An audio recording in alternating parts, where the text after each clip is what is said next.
ఆత్మ బంధువులకి నమస్తే స్వామి.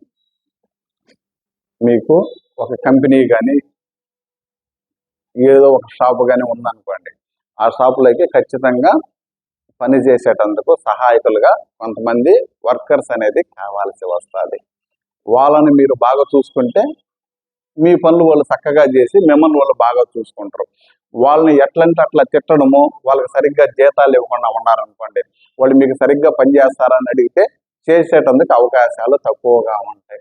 అదేవిధంగా మీ ఒంట్లో కానీ ఇంట్లో కానీ ఏదో కొన్ని శక్తులు ఉంటాయి అంటే మీకు సహాయం చేసే శక్తులు కొన్ని ఉంటాయి. మీరు గతంలో ఏదైనా పొరపాట్లు చేస్తుంటే అవి మీ దగ్గర అనుభవింపజేసేటందుకు కూడా కొన్ని శక్తులు ఉంటాయి. అంటే సహాయం చేసేటివి ఉంటాయి, ఇబ్బంది పెట్టే శక్తులు కూడా ఉంటాయి ఇంట్లోనూ ఒంట్లోనూ.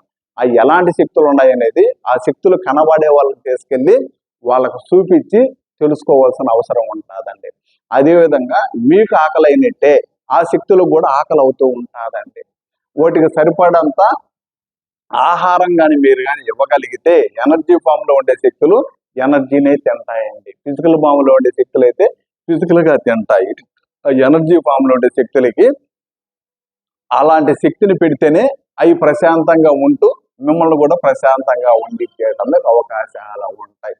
అలా కాకుండా మీరు గమ్మగా ఉన్నా ఆ శక్తులకు ఆకలి అయినప్పుడల్లా ఎలాంటి శక్తులు ఉంటాయో వాటికి ఎలాంటి ఆహారంగా ఉన్నాం ఆ విధంగా మిమ్మల్ని ప్రేరేపించి మీలో ఉత్పత్తి అయ్యే ఎనర్జీని అవి తింటూ ఉంటాయి. సపోజ్ ఎగ్జాంపుల్, ఎవరన్నా బూతులు మాట్లాడేవాడు ఉన్నాడు అనుకోండి, దానికి సంబంధించిన జీవులే వాళ్ళతో కూడా ఉంటాయి.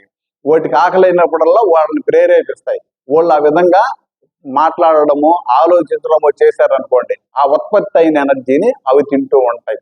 మంత్రాలు బేకే స్వామీజీ ఉన్నాడు అనుకోండి, వాళ్ళ దగ్గర అలాంటి శక్తులు ఉంటాయి. వాటికి ఆకలి అవుతాయి. ఆకలి అయినప్పుడల్లా వాళ్ళని ప్రేరేపిస్తాయి. అప్పుడు వాళ్ళు మంత్రాలు పలకడమో మంత్రాల గురించి ఆలోచించడమో చేస్తే అక్కడ ఉత్పత్తి అయిన శక్తిని అవి తింటూ ఉంటాయి. దానికని మీలో ఎలాంటి శక్తులు ఉండాలనుకుంటాయో అలాంటి ఆలోచనలు మీకు కలగాలి. అలాంటి ఆలోచనలు కలగాలని అంటే అలాంటి స్థితికి మీరు పోవాలి. ఎందుకని అంటే ఇంట్లో పిల్లలు భార్తో తల్లిదండ్రులు అయితే మీరు పిలిస్తే వస్తారు. ఆలోచనలు మీరు పిలిస్తే వచ్చేటి కాదు, మీరు పొమ్మంటే పోయేటి కాదు. అవి ఎక్కడి నుంచి వస్తాయో, ఎక్కడ ఉంటాయో, ఎక్కడికి పోతాయో కూడాను చాలా మందికి తెలిసేటందుకు అవకాశాలు తక్కువ ఉంటాయి.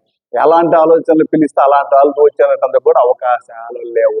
సో దానికని అర్థం చేసుకొని మంచి ఆలోచనలు కలగాలి అని అనుకుంటే చెడు ఆలోచనలన్నీ కూడాను బయటికి తీసివేయాలి. అలా తీసివేస్తేనే అది శుభ్రం అయితేనే మంచి ఆలోచనలు అక్కడ ఉత్పత్తి అయ్యేటందుకు కానీ అక్కడ నిల్వ ఉండేటందుకు కానీ అవకాశాలు ఉంటాయి. దీనికి హీలింగ్ మార్గం ఎక్కువగా ఉంటుంది, ఇంక వేరే మార్గం ఉండేటందుకు అవకాశాలు తక్కువగా ఉంటాయి. సో దానికని ఒకసారి ఆలోచించండి, మీ చుట్టుపక్కల కానీ మీలో కానీ ఎలాంటి శక్తులు ఉన్నాయి అనేది తెలుసుకోవాలి అనుకుంటే నన్ను కూడా సంప్రదించవచ్చండి. సర్వే జన సుఖినో భవంతు. హరి ఓం.